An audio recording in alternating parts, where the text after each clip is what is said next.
crafting with care. The Jen Hardy Show, oh yeah, it's here. Fabulous, over 50, glitter and cheer. Shower thoughts to make you think. Voices of justice on the brink, they've been changed. Voices of justice on the brink.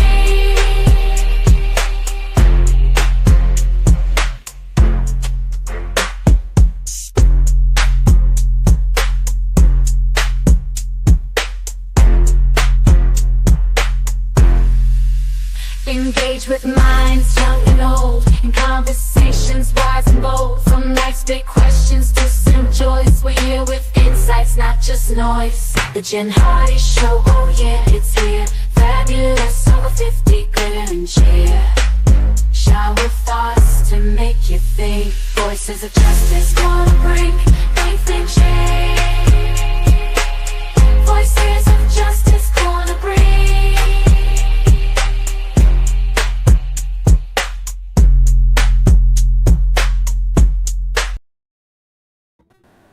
All right, everybody, I am so excited because we have Representative Josey Garcia, and she is a phenomenal, phenomenal woman. Oh my goodness, if you don't know her, you're going to learn all the things. And when I first heard about her from Judge Rosie Spiegel-Gonzalez, who you all know, I did not realize how many things we have in common. So we have so many things in common. It's amazing. And we'll get to all those, but I thought I would let you want to introduce yourself and tell a little bit about you.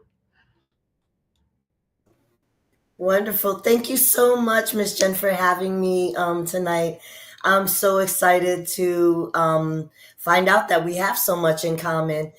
I'm Josey Garcia. I serve as Texas House District 124 State Representative. It is an honor and a privilege to be Texas's first and only woman veteran to serve in the House of Representatives.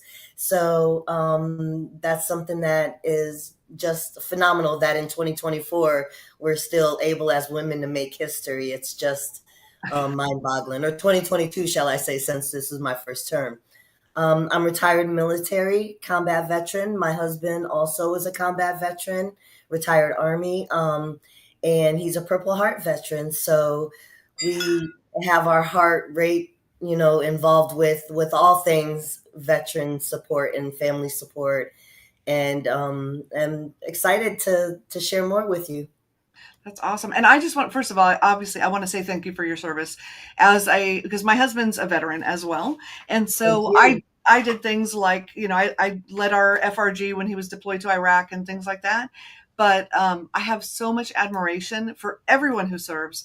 But women, I just feel like I don't know, it's different, it's unique, it's difficult for everybody, but I just have so much respect, so much respect. So I just want to thank you for that. You also have many children. We have many children. There's not a lot of us out there. We only have 7. I think you beat us by 1, I think. Yes, we have 8. Well, that's if you don't count, we've raised 2 additional children, one being my brother, who is biologically my brother, but I raised him as my child, as well as my nephew.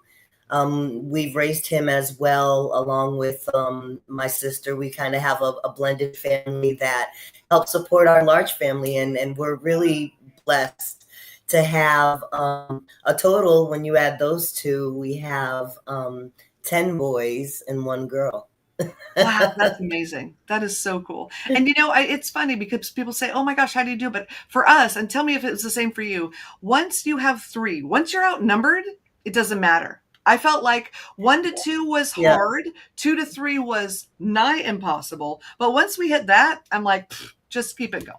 I don't know. That's what I say. When people ask me that, I say anything after 3 is the same insanity. Right? I actually had it. It was really funny because I always said I was only going to have 2 children. That was it. And I had my one son, Adrian. He's 24 now. And 2 years later, I said, I told my husband, I said, I don't want him to be an only child. We can have 1 more child. Well, I have 21-year-old twin sons. So I went from 1 to 3, 4, adding my brother. And, Yeah, anything after 3 is the same insanity. I think the stress Yeah. is, how big the vehicle is that's going to hold the car Right. seats and things of that sort. But yeah, having big families is kind of dying out art there, I It guess. is. I know. And I love it. I do. I think for me the hardest part, people I hear people say things and it just kills me a little inside. They're like, can't wait till they're 18 and they get out. And I'm like, no. No. It makes me sad because I've got my older kids, I've got five that are older and they are all over the country and I've got one in Germany. And so it's hard, to not see them all the time. And then Right. then I got the two at home. But yeah, I don't know. What do you think about that? I mean, you're excited for them to, do their own thing. But as a mom, I'm like, it sucks. If we do our job right, they leave us. It is, and I also was really puzzled about the, you turn 18, you get out.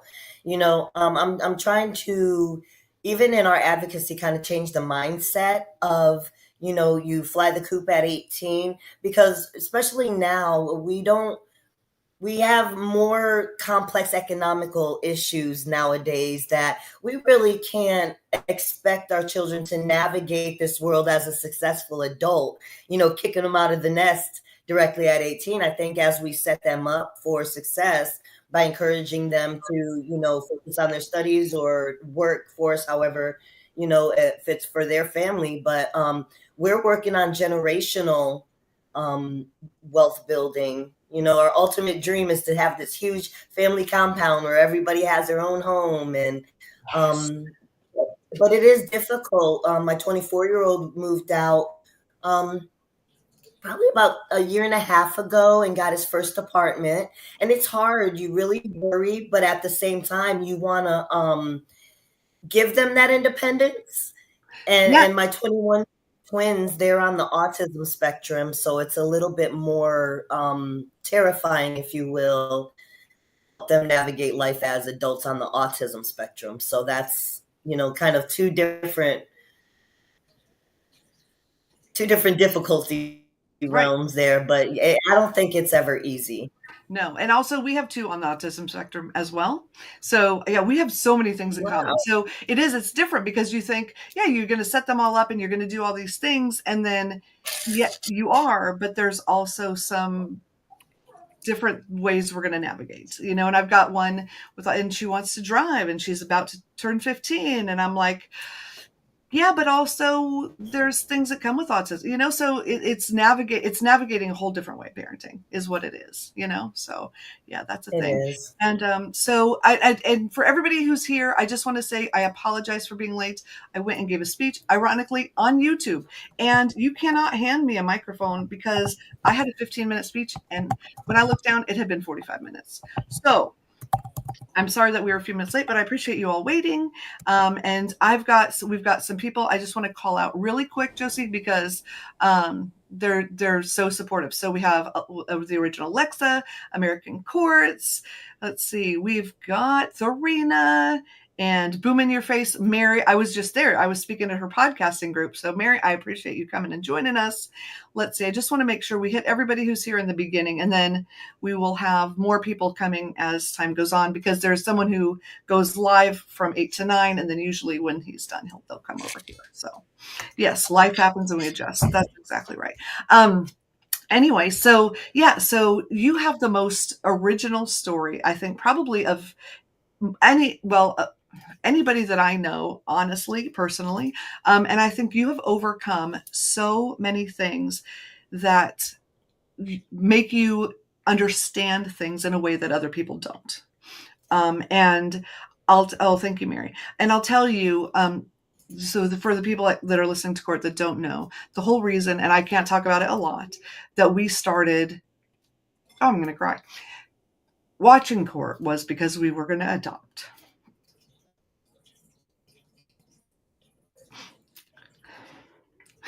So, and you have experience with the foster system from a different perspective. And I don't know if that's something that you want to talk about or not, but I just want you to know, if you're watching, that Josey's really been through a lot, and she understands and really wants to help people, which is well, I wanted to have her on the show because not only does she have children, but she's had all these experiences. And so when she goes to the legislature, she's not just making judgments based on what she might think could be. She's making judgments on what she's experienced. And I think that just says a lot that you have overcome all this stuff and look at how strong you are. It's beautiful. So anyway, Thank yeah. you. Thank you so much. I really appreciate it. So yeah, because yeah, it's a thing. So you were young because somebody had put in the comments you signed up for the military when you were younger because they have done a deep dive to find out what's going on. Do you want to talk about that a little bit about your military experience? Yes, absolutely. So I signed up at 16 years old for what you call the delayed enlistment program. Funny how that happened. I was in high school and I had a friend whose older brother joined the Marine Corps. And all my life, I had had a fascination with the military, reading the stories of military history.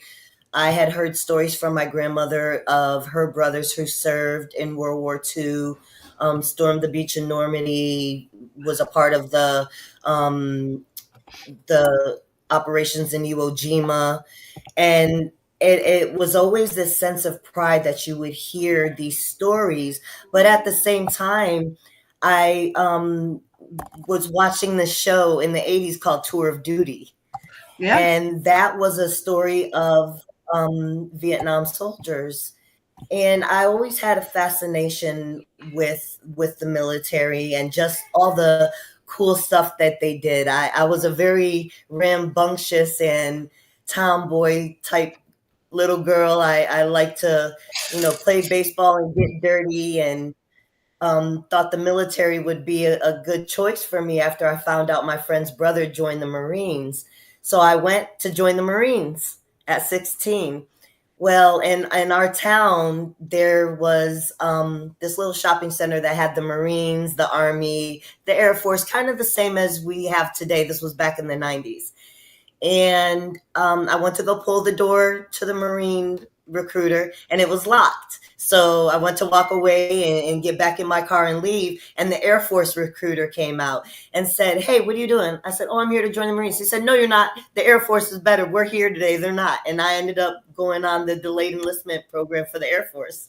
So I still had to graduate high school, but it was it was something that I wasn't afraid to do at all because I lived such a nomadic life that I really felt like it was my calling and something that I was destined to do. And I had no familial support. I had, no hopes that I would be successful in college or that I could afford to go to college. And left after graduation and served for 2 decades of my life. And just am really grateful because my service in the military really saved me. It afforded me the opportunity to save my brother from a similar journey that I had gone on, and I'm ultimately grateful for that opportunity. Well, and I think, people don't realize there's so much that goes with being in the military. And I've found lately there's not a lot of respect for people that have been in the military like there used to be, and it makes me so sad. But also people don't understand that when you come from a situation where you don't know how you're going to pay for college, you don't know you're in a place where you want better but you don't know how you're going to get there. The military can offer that to so many people. They can pay for college, they can give you, you can travel, you can do all these things. And I think we've kind of lost, I don't know. I feel like we need to get that back, which is, it's because you put your whole life on hold. I mean, we were explaining to my son the other day, when you're in the military, your body isn't even your own. It's the government's. They tell you what to do and where to go. And I think, people need to, even if you don't understand why we need to fight, like, it would be great if we did not need an army. We could just go have a nice chat over some coffee and work these things out.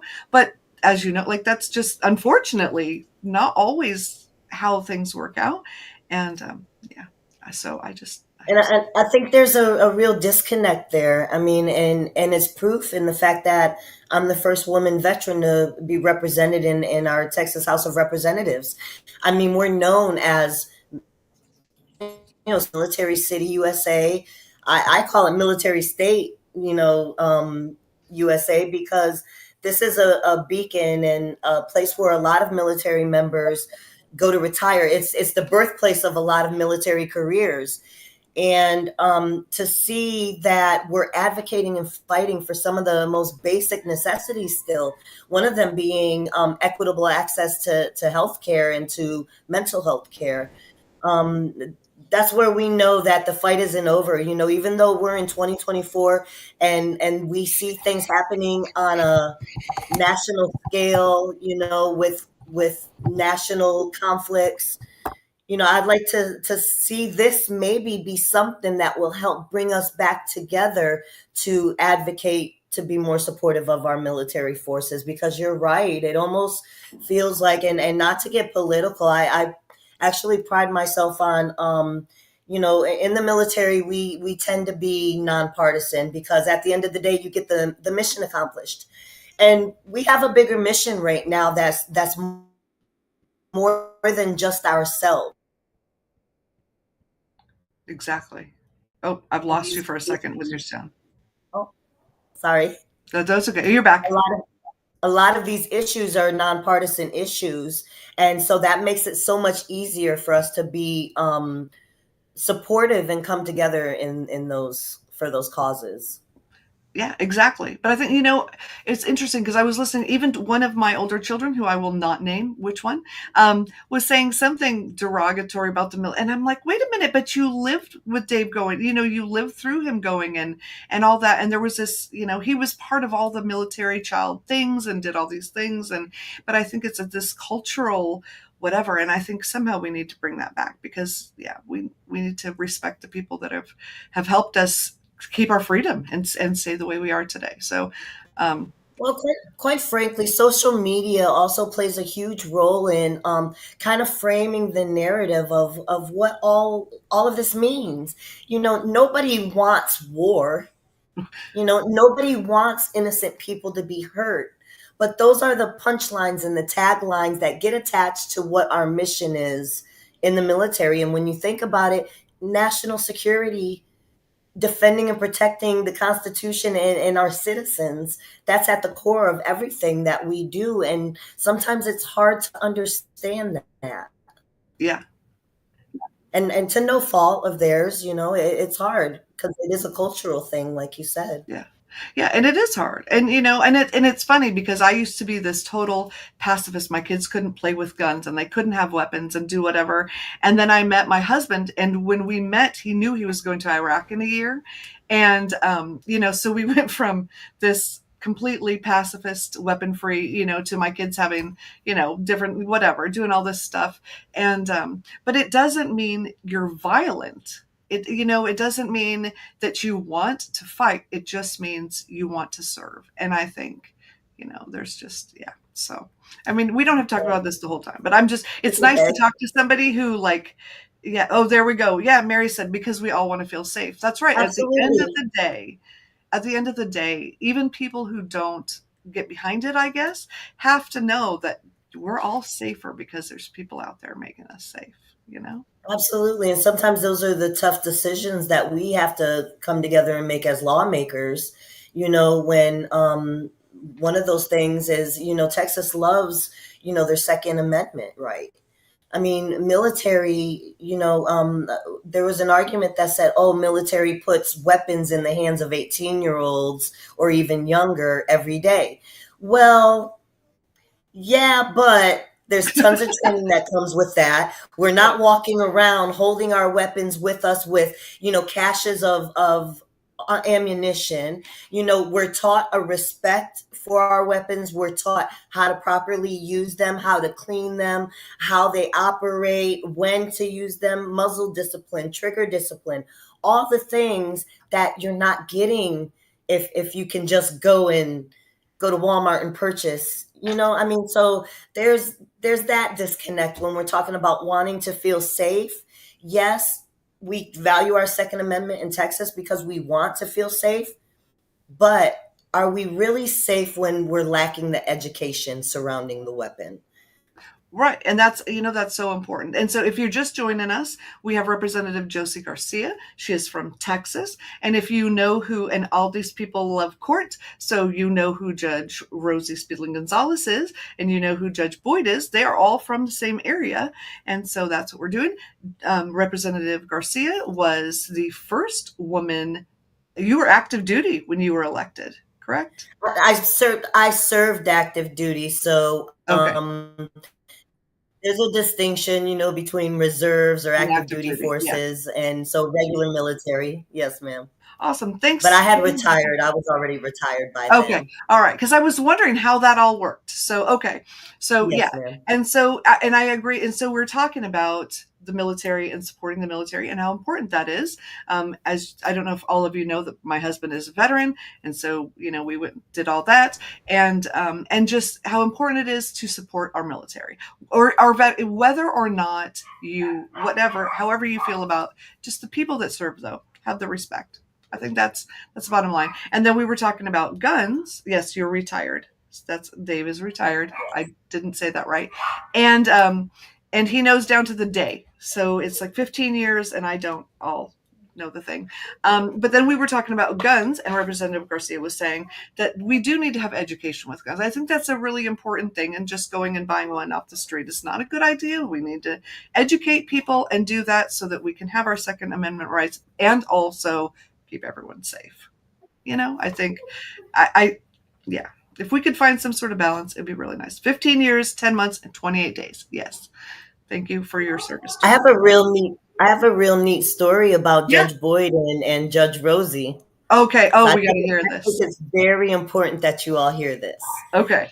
So I met Judge Boyd and Judge Rosie as a community activist. I had no affiliation with politics whatsoever. I had no desire to be affiliated with politics.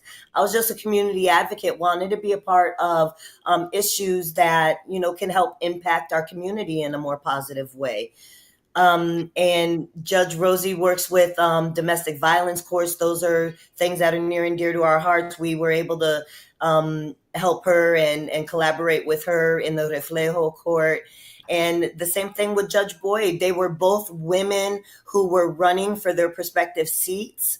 And we were voters, boots on the ground, helping engage people to vote and be a part of the process and supporting women for elected office. So the fact that I'm a state representative now is just so heartwarming to see that 360, and I'm just so grateful for those two women that have been a beacon in navigating the political realm, because it's a little crazy out here. It is, but they are both such amazing women. And can you talk a little bit, because I know we talked to Rosie on her interview, but we haven't talked about it live about the Reflejo court, because it is astounding. The numbers are staggering. And so somebody had asked me as a question about it and if it really helps, and I know the answer, but do you want to talk about it a little bit, because it's so cool? Absolutely. So when we look at domestic violence and we look at people who are offending, a lot of times these issues are brought on by various things: substance abuse, alcohol abuse, cultural, even cultural differences, as well as generational traumas and the economy. Those are all things that drive domestic violence. And what the Reflejo Court is doing is pinpointing what those issues are in first offenders' lives. We're catching first offenders who, maybe have had this incident that's been reported. You can get to the root cause of what's happening, make them aware of the consequences, and potentially change behavior. Because what's happening is if we're not meeting these people at the very first of offense, then of course there's going to be a reoffense. They're going to go on to do more. And I know when we're discussing the justice system, we have people who feel like the remedy to everything is just throwing the lock and key away.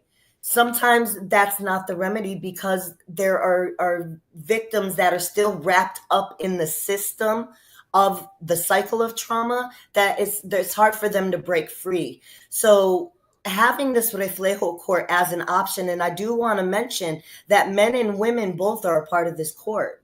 I know when we hear domestic violence, we typically think that it's men, but there are women offenders as well.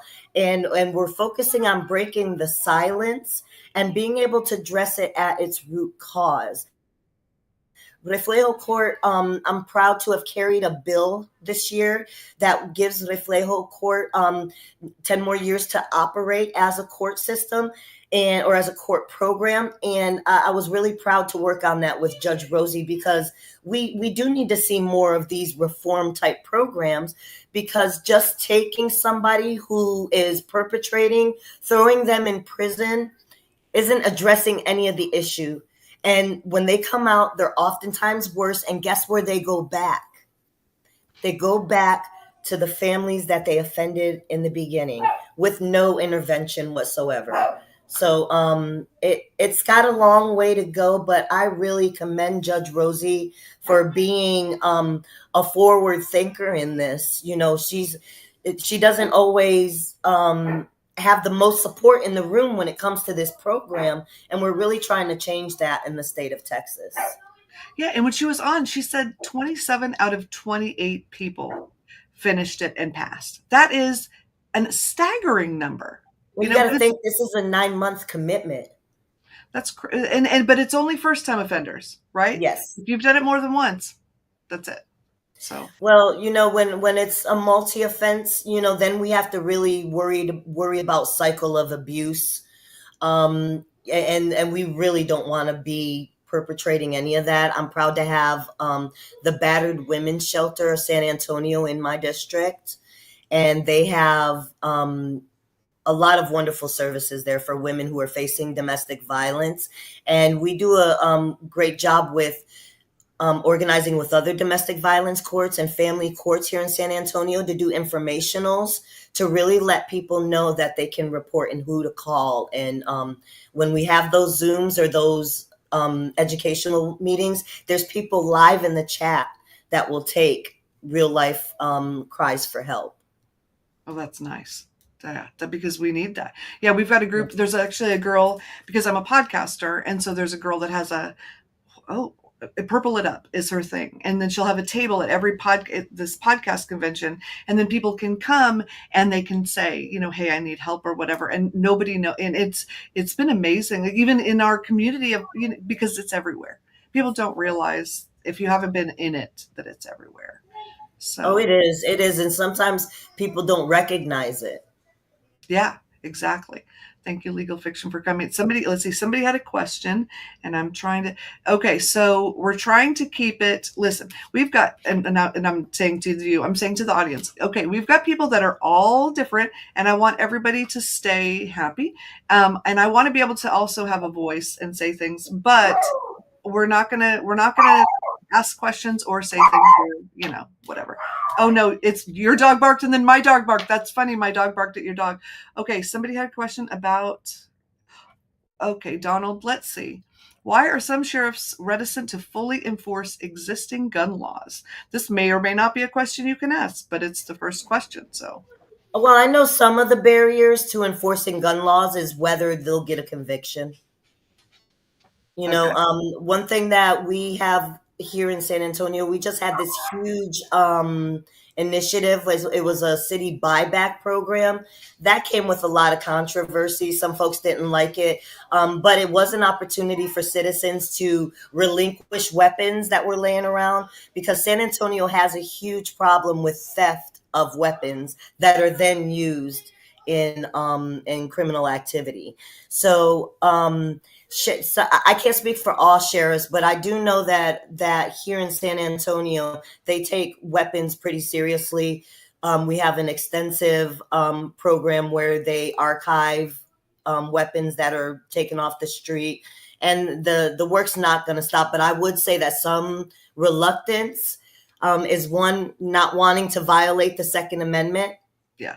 Okay. and two, whether or not it's worth the time and manpower to arrest if there's not going to be a conviction. I have absolutely zero legal background. I want to preface this. I'm a military 20-year veteran, dental technician by trade.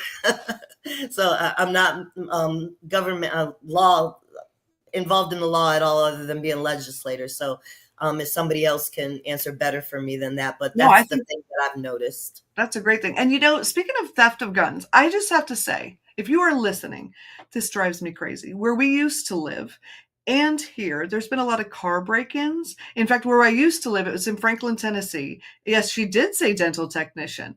And so it was in a decent area. So people would get in a van from Nashville and they'd drive to Franklin and they'd pour out of the van in the middle of the night and go through these neighborhoods. People would leave their guns in their glove box unlocked. Glove box unlocked, car unlocked, just leave their weapons. And then they'd be like, oh my gosh, someone stole my gun. Well, of course they stole your gun. What are you doing? Why would you? Yeah, I don't They're understand. not even Don't safe walk in that gun fast. safes. We've had a couple of break-ins at our gym where, because first responders will go there and they have gun safes installed in their vehicles, and somebody pried those open. They're able to get through and still take them. So, there's a lot of nuances in terms of proper storage of your weapons. Like you can't take your weapons inside certain places. And so what are people to do? They'll leave them in their car, which, you, Yeah, it's hard. it's a thing. It is. It's It's a hard. conundrum. You want people to have their rights and you want also everyone to be safe. And we went to a thing for kids and somebody was letting their kids play in the car and they had all these guns in the glove and kids are anyway, it's a thing. Just be careful. That's the bottom line. Just be careful. Okay, so I have a veteran dental question. Oh, okay. Oh. And this is my husband Dave. Right now they only allow 100% permanent and total for dental care. Do you think they should open it up to all veterans if they're enrolled in the VA? Personally, yes. And the reason is because dental disease is the number one cause of, or a huge major factor to health disease. Another thing is that you can recognize a lot of ailments, life affecting ailments through dental disease and dental hygiene. So I do believe that it should be offered for our veterans. It's a basic necessity. And yes. There we go. All right. And Jay, thank you. Right. And she's amazing. That's why she's here. She's got it. She's amazing. So, and here's another thing. Okay. This has nothing to do with politics or whatever. This is my personal thing. If I had enough money, I would start a nonprofit because I think everyone needs teeth.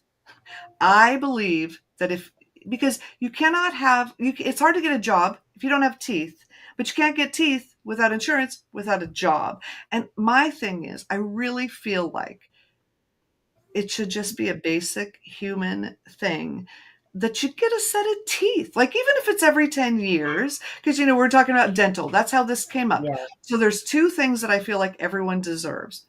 One is teeth. Because, you never know what's going to happen. Like I had a tooth literally crumble out of my mouth.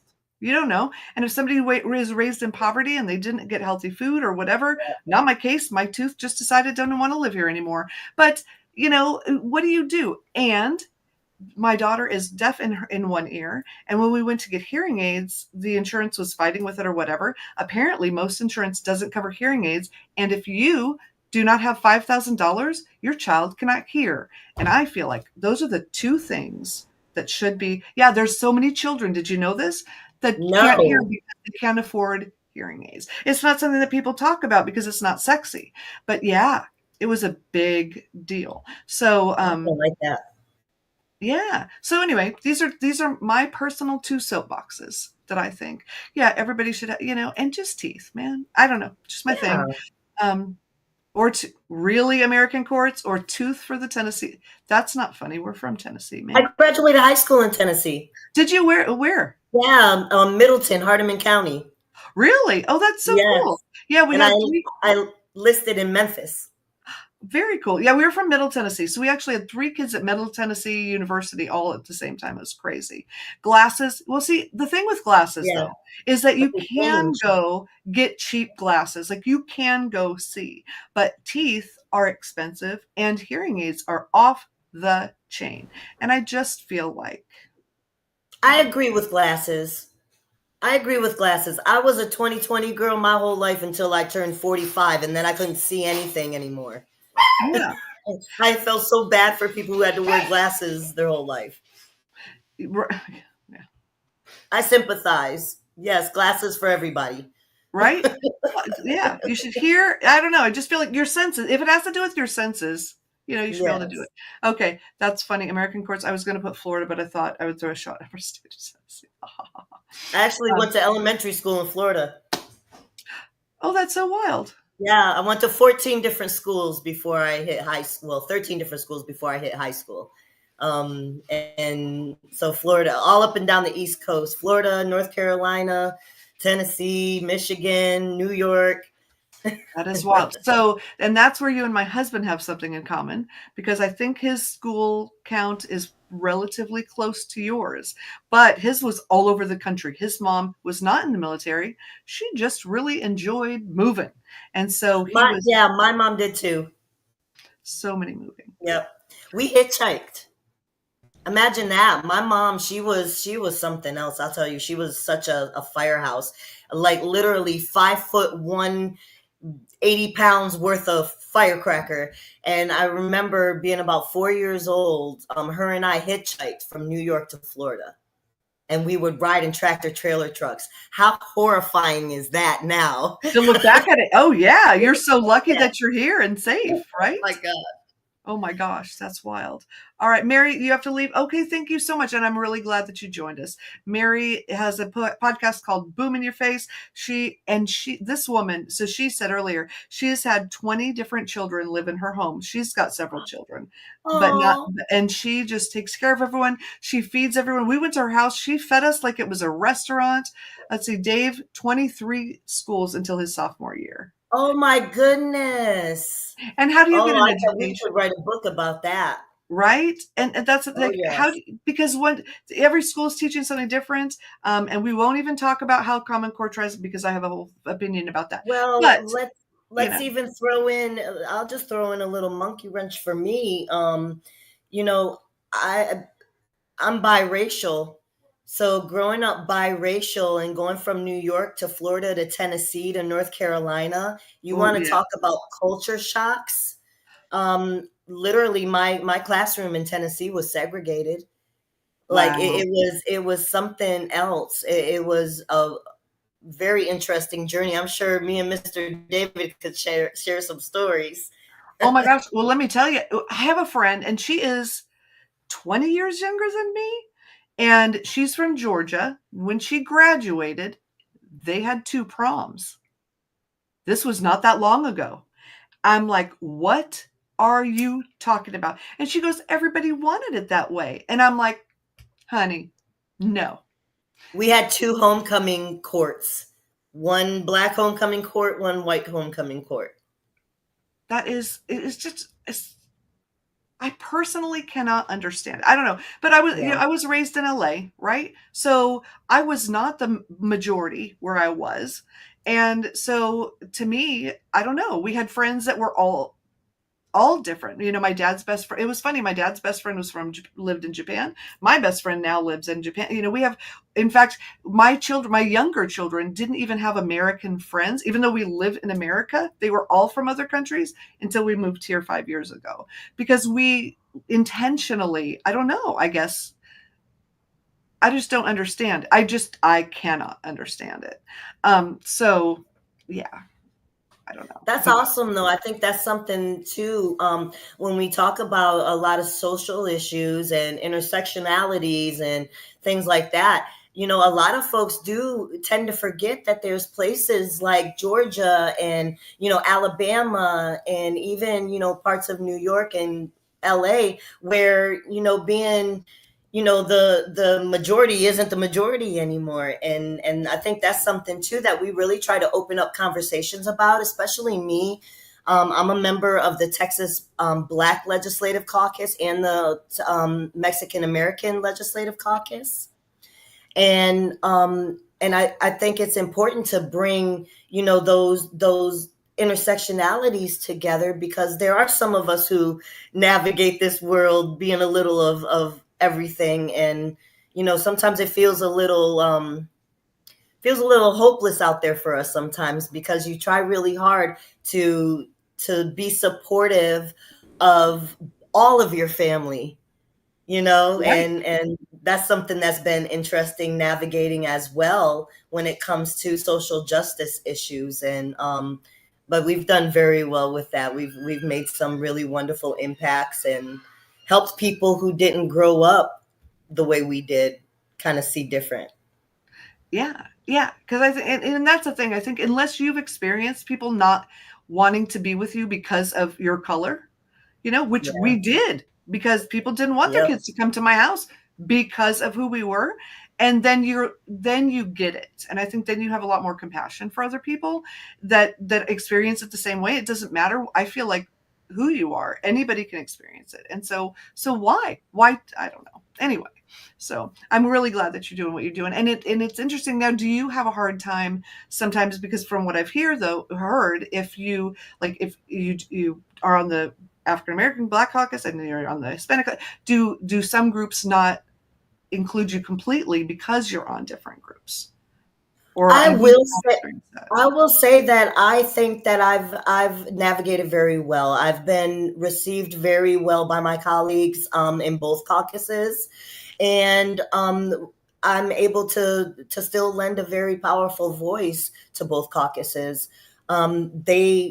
The caucuses in themselves don't make me feel any less than a member because of my blood quantum or what have you.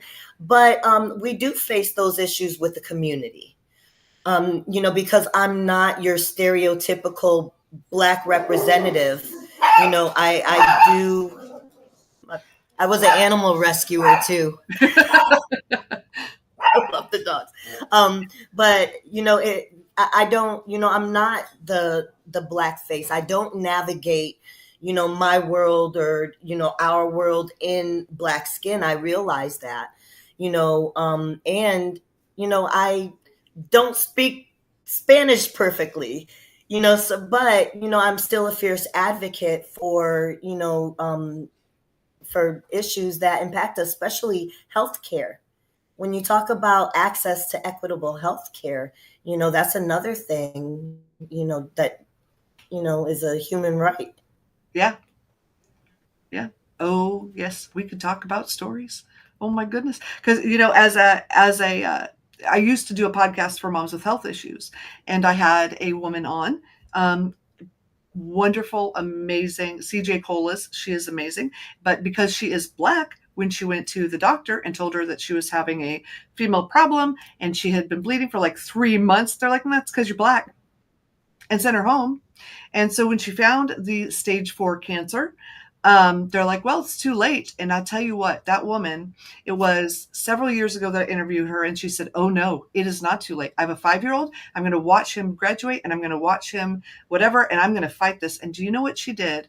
She started a foundation when she had stage 4 cancer, and she would drive other women home from the clinic because she didn't get sick until after she got home, and they got sick early. So she would drive them home, go home. She is still running her foundation today. Her son just graduated, I want to say middle school. Maybe it hasn't been that long, but she is rocking it. And I think, I hear stories like that all the time, and people just don't realize that what people are still going through, even if it's 2024. Okay, so question: how do you feel Texas ranks for benefits for veterans compared to the rest of the country? We could definitely do better. We're definitely not at the top, I will say. Some things that I would like to see for veterans. And I don't want to say all bad things. I don't want to do that. I think we're doing better at understanding and answering to the issues. They've done a lot of work over the last few sessions with the Texas Veterans Commission and making sure that they're able to address a lot of the veteran specific issues. But there's still a lot of work that has to be done for it to be an equitable place for veterans to retire, to respite. A lot of wounded warriors come to Texas. And so one of the initiatives that we have been advocating for, that I was a strong advocate for, and it was one of my bills, was for the research purposes of use of psilocybin in treatment of post-traumatic stress for military veterans, specifically because the military does a very good job at treating soldiers with pharmaceuticals and with psychotropic medications. And, that's what they're given. That's, the treatment. I'm not knocking that. However, we do know that once we become civilians, maintaining those pharmaceuticals is not ideal. And that's how we end up falling into alcoholism, drug abuse, illicit drug use. And if we are able to expand compassionate use or expand the use of marijuana, more, holistic approaches to these types of issues, I think that'll be a huge step in serving our veterans as well. We were able to pass a bill this year that would support military families. Being a dental technician and those people who are in those professional degree fields, you have to be licensed to a specific state. Well, when spouse gets stationed in Texas, there's all this red tape to get licensed in the state, only to pick up and have to move again. And so we were able to put a bill forward and pass a bill that would allow for professional degrees to transfer to Texas. Oh yeah, that would be really nice. That would be Yes. so nice. Yeah, I think people overlook what it's like to be a military spouse somewhat. So yeah, that is very helpful. That's awesome. Yeah, I think Texas does do. I mean, you do a pretty good job of taking care of your veterans. I think. I know, if I live in Florida, we're a whole other country unto ourselves, but we do a really good job of doing some nice things for the vets. So that's been helpful here. But there's always more we could do. You know. I know of a veteran who was he's rated for PTSD pretty high and got 20 minutes a month of counseling to help with that. I mean, that kind of thing. But that's not a state thing. That's a VA thing. And It's a VA thing. and things people need to understand, like, we don't need to be afraid of veterans with PTSD, because that's not it. But it's not for everyone else, but for themselves. Like, they need more. And I think y'all deserve more than what you get when things have gone that way, because you see a lot of things people can't understand, and thank God people don't have to understand. But Amen. so all right, so let's see, we've got all these heavy things. What are some light things we can talk about before we go? What is something that you have done? What do you like to do for fun? Who is Josey? I guess that's a question. What do you just enjoy doing? Just kind of, yeah, relax and have fun.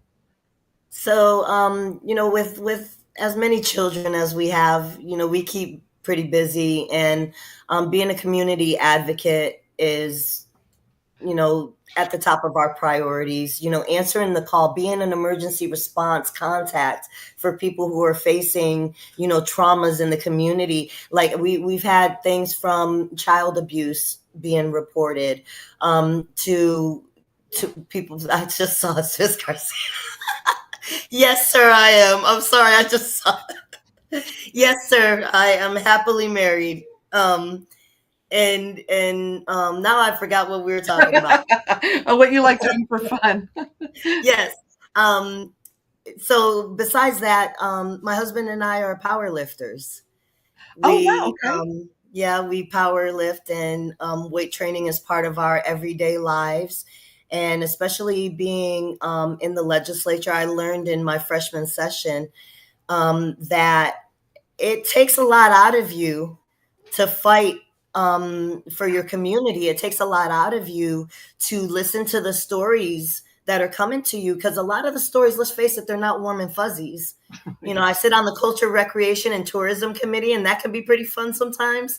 We get to, name cities after, local habitats and save some wild parks and stuff. But for the polarizing things, it tends to be a little stressful. I was suffering with migraines. You don't eat because it's go, go, go. So we made a commitment to ourselves when session let out. We had 4 special sessions. And I made a commitment, and we made a commitment to ourselves that we are going to prioritize our health. We're not getting any younger, and we really want to be able to see through everything that we're working on. So for fun, that's what we do. We lift weights, honestly. Very cool. All right. So do you guys ever play games with your kids? We're big board game people. Are you game people or no?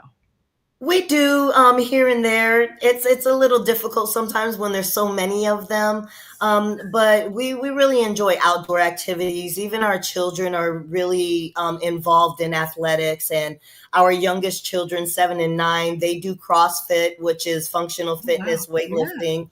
So we're a very physically active family.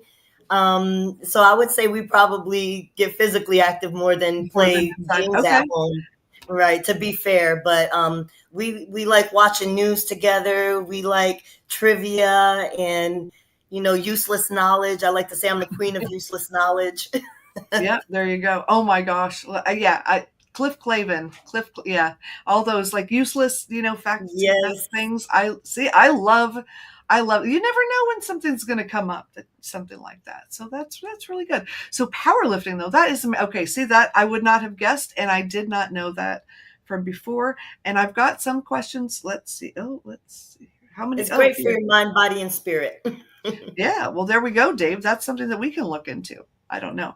Our bodies are going to actually do that. Let's see. How many sessions a year does the state have? And when you're there, yeah, where do you stay? Woo.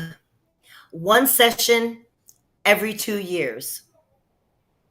Oh, Our wow. sessions are 6 month sessions. They run from January to June. However, there's this thing called special sessions where if there's still business that needs to be tended to, they'll call us back. So I would say for a good 6 months minimum, I reside part-time in Austin. It's extremely expensive to do that. But there's times where we're on the house floor from 9 a.m. in the morning until 4 o'clock the next day. So, you really don't want to be a part of commuting. And for us, although San Antonio is about an hour and a half, 2 hours away, I live on the far west side. And so when factor in traffic, and I get car sick. So I enjoy staying in Austin when legislation is in session. And then we come home on the weekends, visit with the kids and the family. My husband is a part of the Legislative Ladies Caucus, so he'll come up and visit us in Austin. But yeah, we every other year, as soon as we're done with the House, then we're running for reelection again, which I believe is a disservice, really. Yeah, that seems like a lot. All right, so Yes. I've got two. Well, I have got a list of questions, but two I want to ask, and they could be long, but we'll just go for the short answer, I guess. And I don't know if I'm saying this right. The Vanessa, is it? Vanessa Guillen. Yes. So the question is, has there been meaningful change because of it, or has it found resistance? I am so proud, just so proud to announce that I was able to pass the Vanessa Guillen bill in the 88th legislative session. And you can What say what that it bill is. does, Yeah. Oh, yeah. Sorry. yes, what that is it names September 22nd of every year for the next 10 years Vanessa Guillen Day.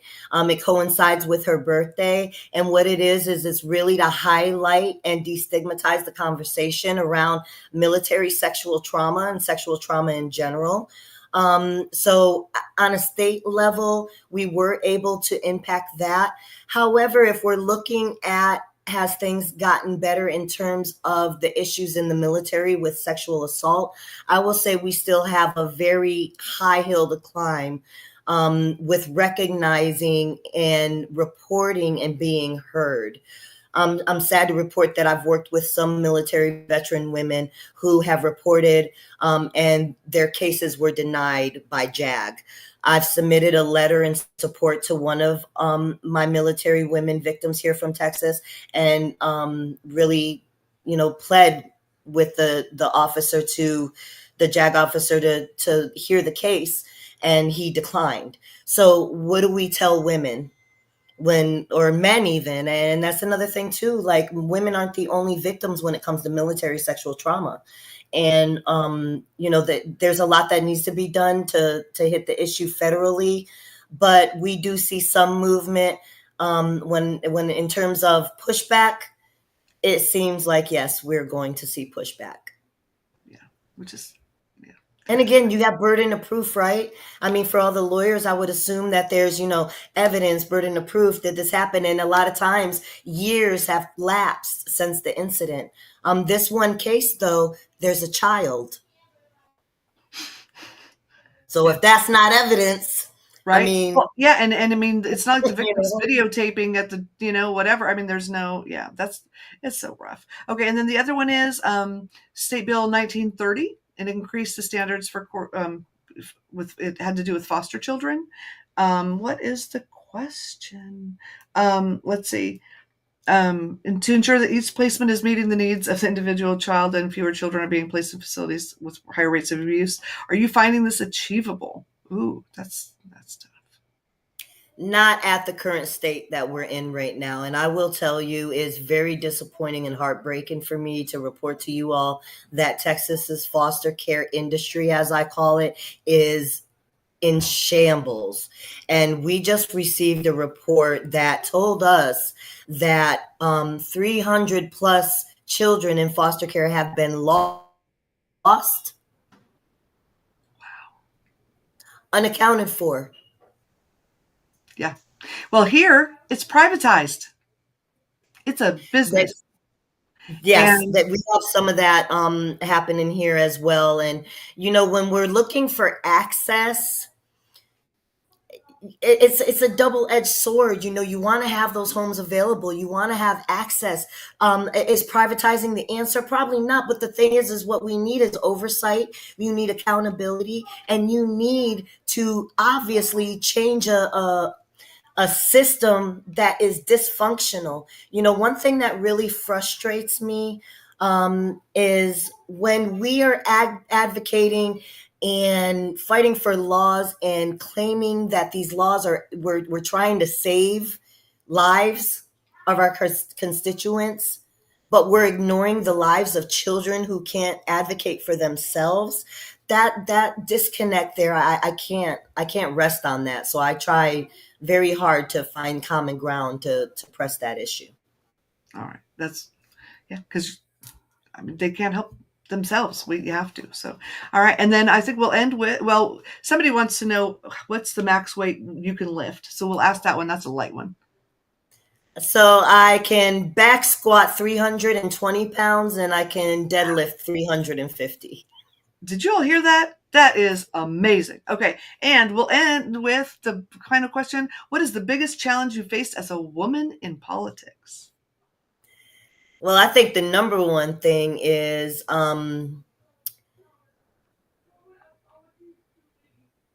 It can be more than one. It's okay.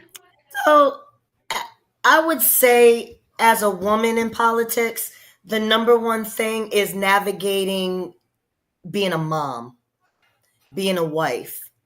In our legislature, we are paid $500 a month to separate ourselves from our families. Okay, so we're not in it for the money, and it's telling you that these positions aren't made for women like us. Yeah. These seats are historically shaped for people who are of means, who have money, who can afford, you know, to legislate and not hold down a regular job for $500 a month. Right. So I would think that the number one thing for me that it has been navigating between being a legislator and being mom, and I'm so grateful that I have the support of my sister and my husband, and I also have a wonderful team. My team, my staff, they're all formerly impacted peoples, children who are impacted by domestic violence, by drug issues, not them being abused, abusing drugs, but their family members, juvenile justice system. Every member of my team has been impacted that way. We were all somebody that's been told that we weren't worthy to serve. And we ended up becoming freshman of the year in the 88th legislature. So navigating and not being the stereotypical perfect woman.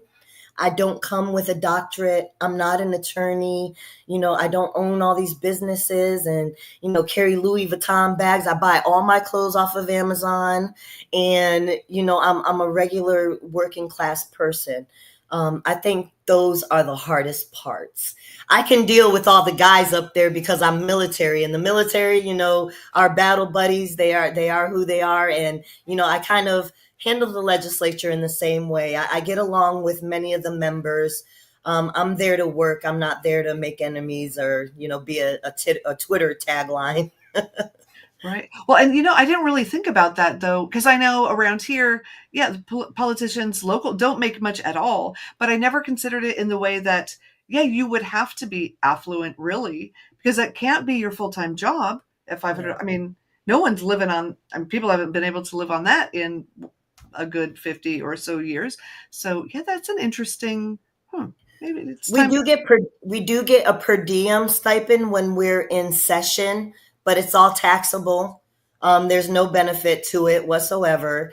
And you use it all and then some. It doesn't even cover living expenses. But I will say I would sleep on the house grounds in a tent and eat pork and beans out of a can if it meant being able to serve our community, because this is just such an honor for me. And I tell people that this isn't my mission. This is truly a higher mission. And I'm just so grateful to serve. Well, we're going to end on that because it's after 10. That was beautiful. If you want to stick around for just a minute, I want to ask you a couple of questions. But to everybody else, we're going to say goodbye. I'm going to play the song, play out. Mwah. I love you all. Oh, Dave says MREs, let's go. All right. Yes. I love MREs.